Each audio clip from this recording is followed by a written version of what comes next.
Hey there. Today we're going to be talking about trihybrid crosses.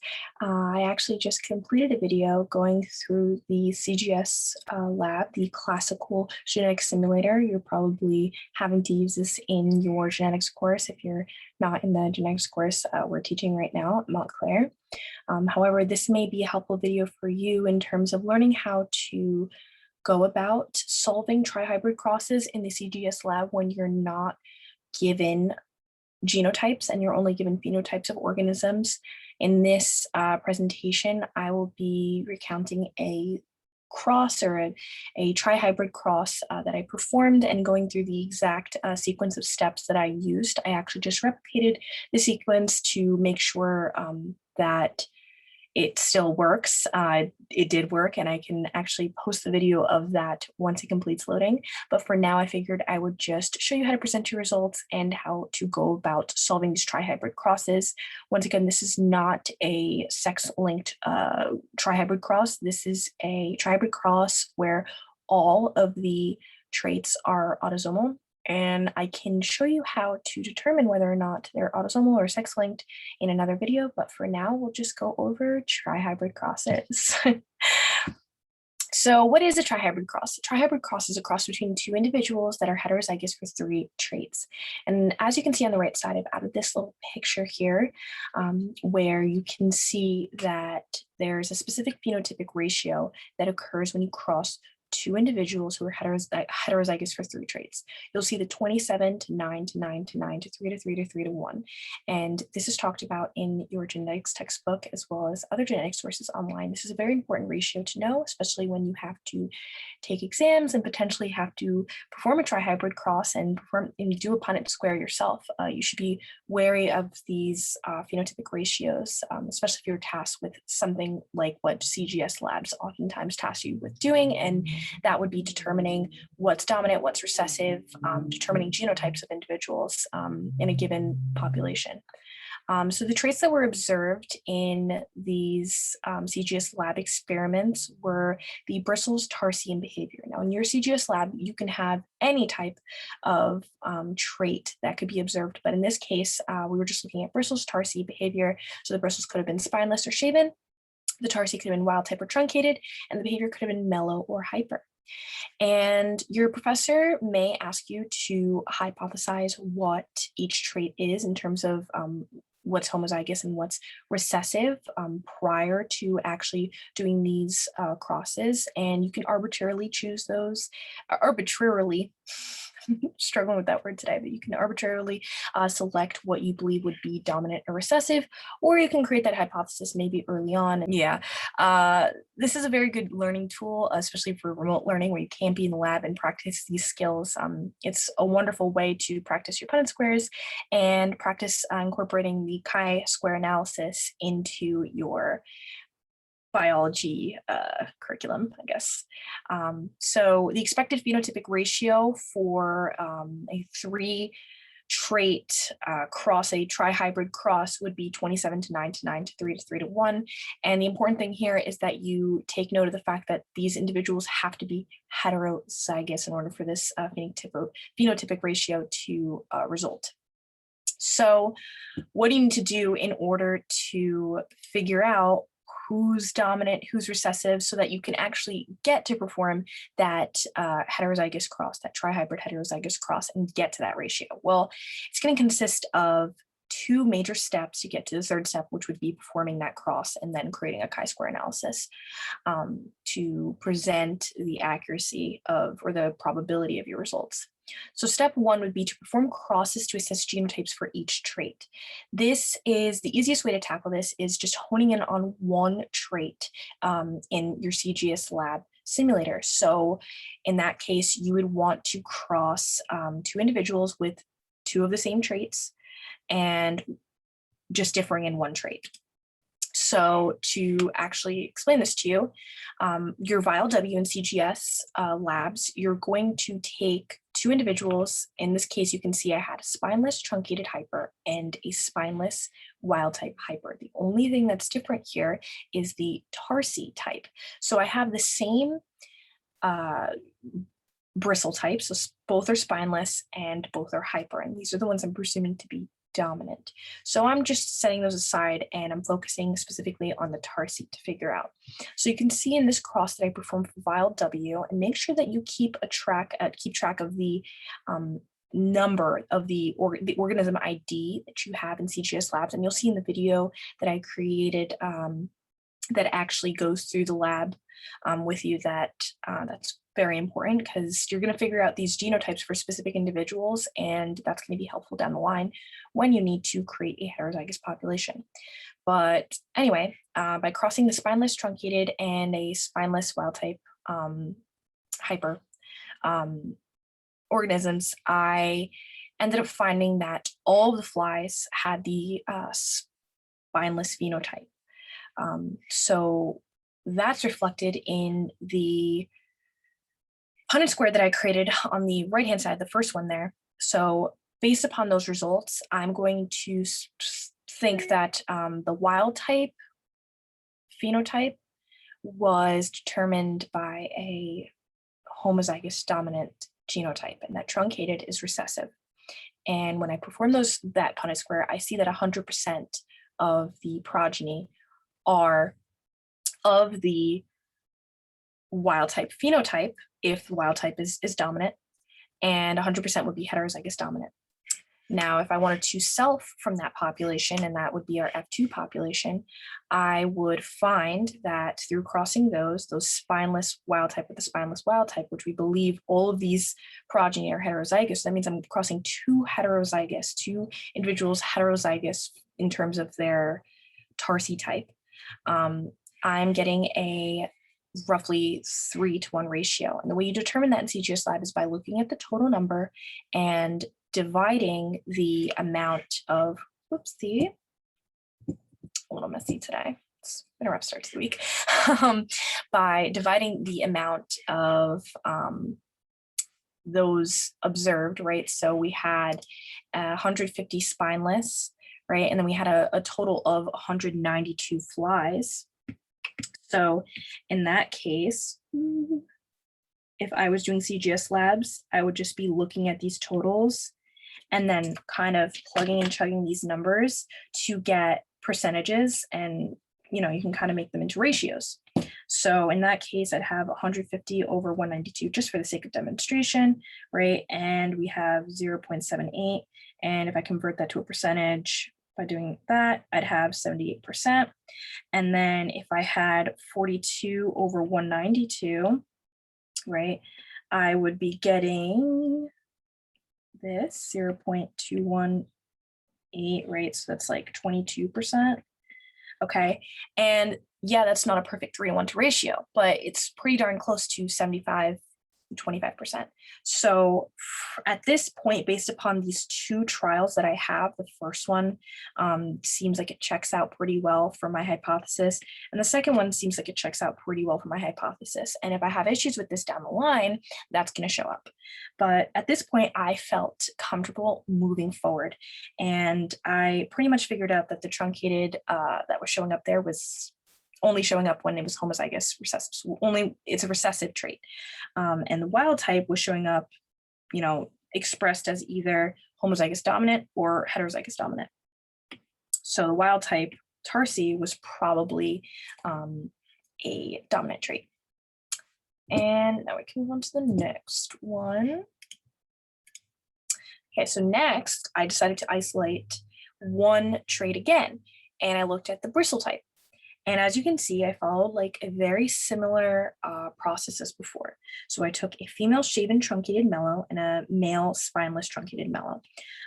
This is actually the process that was similar to before, but in this case, this is fine because we're still just gonna be, we're still looking at, oh, my apologies. This is actually fine. So basically I took a female shaven truncated mellow and a male spineless truncated mellow. The only thing that was different was before I was looking at what we presume to be dominant traits, but in this case, we believe that this is recessive, and then we believe that the mellow was also recessive, right? So we're looking at the shaven and the spineless at this point. So we crossed two individuals, one was shaven, one was spineless, and all other traits were the same. And what we got was an offspring that was presumably completely heterozygous. And that would be indicated by this cross here. If the spineless is dominant, as we hypothesized, then this makes a lot of sense, and this checks out as to why the offspring was completely spineless. Then from there, we selfed, right? So we know that this population is completely heterozygous.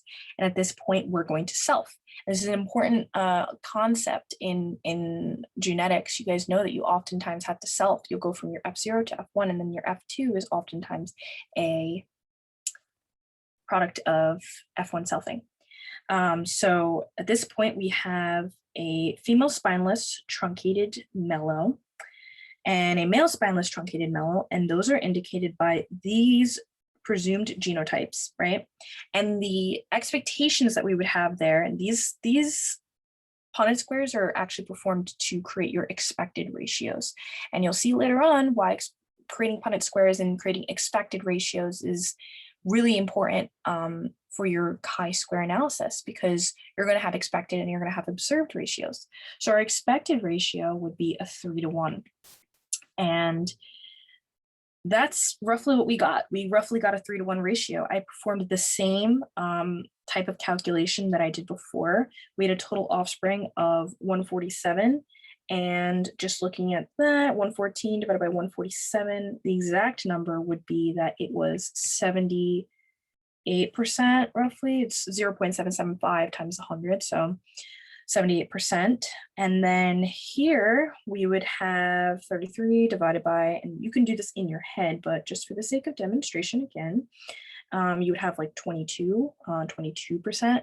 So once again, that's roughly 75%, 25%. So it's roughly 3-to-1 ratio. So I'm liking the way it looks at this point, and I feel comfortable after performing multiple crosses. That may not even be recorded here, but this is just a part of the CGS lab process. I feel comfortable moving forward to the next trait, and the next trait would be looking at behavior. And at this point, we've taken shaven, truncated, which we believe that this is like this, and we're not sure what hyper is, but it's assumed by us that hyper is I'm going to do this, either this or this, right? That they must be like that. And then we have a shaven, right? We did shaven again. And then wild type, we're thinking this is right, but it doesn't really matter because we're just looking at how hyper is, and we know that none of these traits are linked. So that doesn't matter in this case. And this once again is B, B, or B, B. Okay, so 70% is hyper, 26% it has mellow. That's approximately 3-to-1 ratio of hyper to mellow, suggesting the hyper was dominant. Let's see. That would mean that the cross, I'm just revisiting this myself. The cross that occurred must have been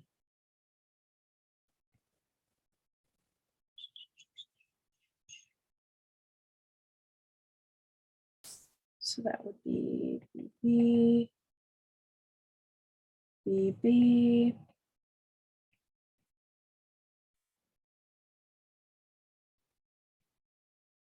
So there's your 75% and there's your 25%. And that's reflected here. So we performed this again, and we ultimately found that mellow was recessive just based upon the expected ratios showing up roughly as the observed ratios, or vice versa. But yeah, we determined that hyper must have been the dominant trait. So just for the sake of time, I'm going to move forward because I have a whole other video with everything. So step 2, and this is a big step, is you would create an F1 generation of only heterozygous individuals. How do you do that? So you need to cross a totally homozygous dominant parent with a totally homozygous recessive parent. This is where keeping the organism ID that, the organisms that you cross into consideration. Maybe they're not recorded in this project, but maybe you cross them on your own and you took note of it. You need to make sure that you're able to just quickly go back, find a completely homozygous dominant parent and a totally homozygous recessive parent. This way you can cross them and you can create a completely heterozygous population. The reason why you want to do this is because we want to get to step 3, right? We want to cross those heterozygous parents and find that 27 to 9 to 9 to 9 to 3 to 3 to 3 to 1 ratio, right? So we want a parent that looks like this. This is what we want our cross to look like. And we want a parent that looks like, for a homozygous recessive parent, we want them to look like, whoopee. Okay, we want them to look like this. So that this way we can get a population that looks like this. And then we can self, right, for that 27 to 9 to 9 to 9 to 3 to 3 to 3. Okay, you know the ratio by this point. So I'm going to clear it. And I made an F1 generation. So I went to, in my case, when I first did this, this just gives you an idea of doing this without any form of guidance. I had like 100 something vials because I just kept testing. And I took from vial 106 in my case. So we're looking at 13,000 something flies. And I kept note of the individuals so that I knew. And I went into another vial, right? So I took from vial 106 so I took this was from 65. So this was the F1 generation. So female parent was fly 6016, right? And that was a shaven, truncated mellow. So that's a completely homozygous recessive.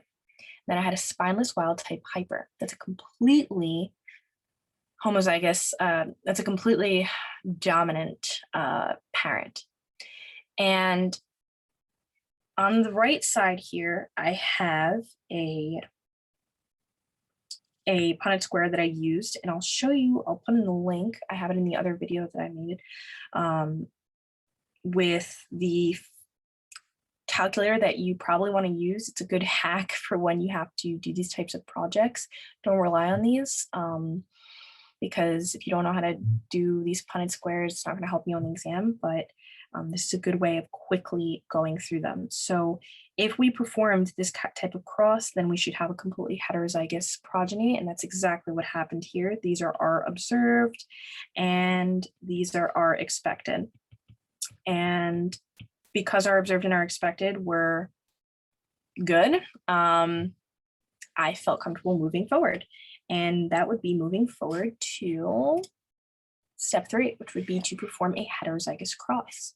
So now from forming our F2 generation, right, we're taking a spineless wild type hyper, right, and a spineless wild type hyper.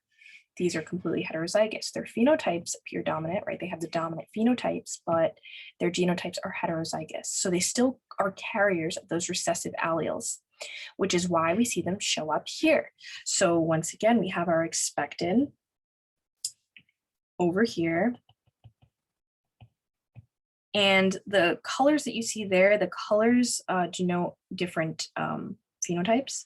So our colors were, I believe, 27 to 3 to 3, 27 to 9 to 9 to 3 to 3 to 1. So what just happened? Oh, okay. So I made sure to know what was there, and you'll see in the other video that I actually go through percentages and I kind of like show you how I match those up. And this is just a closer look at our F2 generation, what happened here. And our percentages were a little bit different from what we actually observed, but it was like very slightly different. And if I could find those.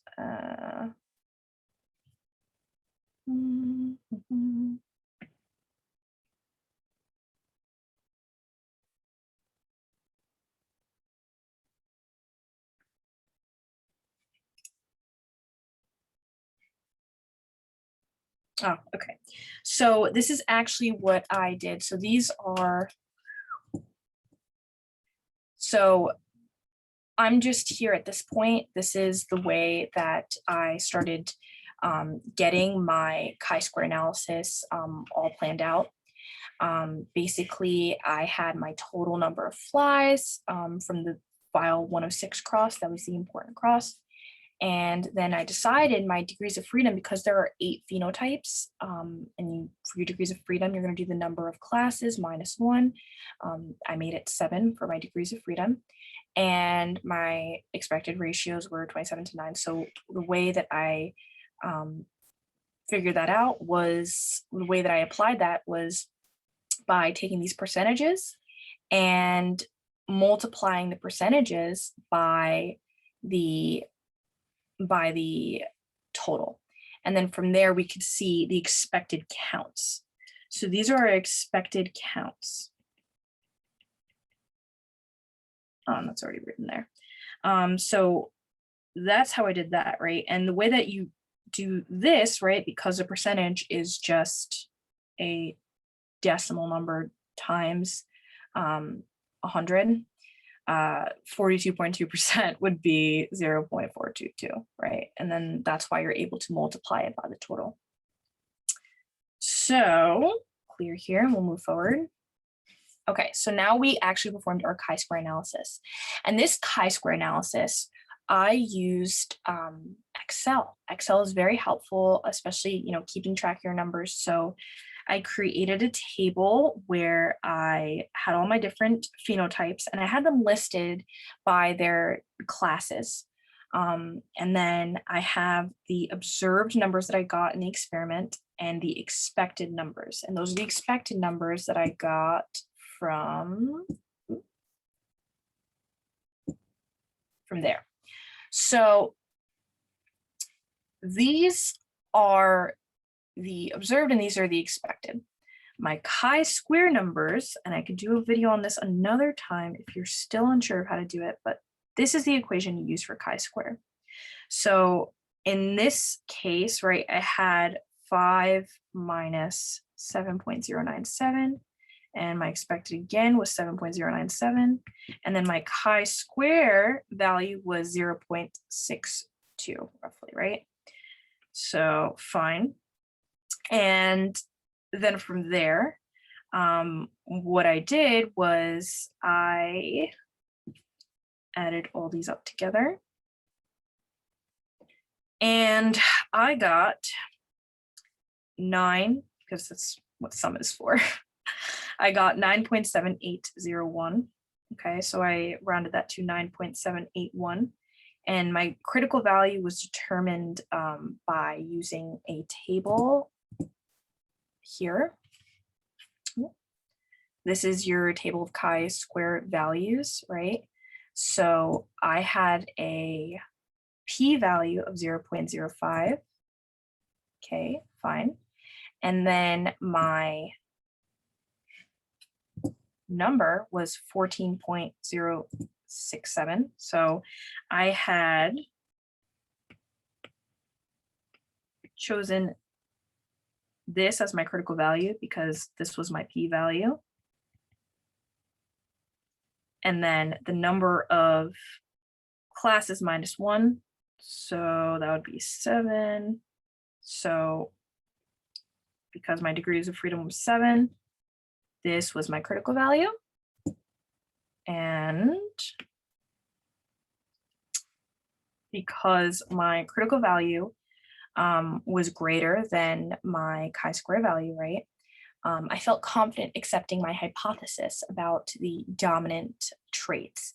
And the results of my chi-square analysis indicated that my hypothesis about the trihybrid cross I performed was correct, with a 5 to 20% or less probability of being incorrect. So that is how I performed that. And I did this while I was a student, and I can show you the website that I used. This is a website I used that really helped me get through them. Anytime you go past like 3 traits for a cross, you start getting, a little wonky on paper. Because I mean, imagine having to do this like a million times for all the vials that I had to do. No bueno. But this is the lab report that I completed for it, and I speak more about my process in there, and I have more of my data recorded in there. But yeah, this is a fun lab to do when once you figure out how to actually do a trihybrid cross. So hopefully this gave you some clarity about the overall process, and you can kind of break it down into steps. Otherwise, I know how scary it can be, but don't let this intimidate you. And yeah, if you have any questions, I am here to help. You can leave a comment below, or you can message me if you're in the class I'm teaching right now. You can send me an email, and I hope this helped you guys. And yeah, good luck. Thank you. Bye.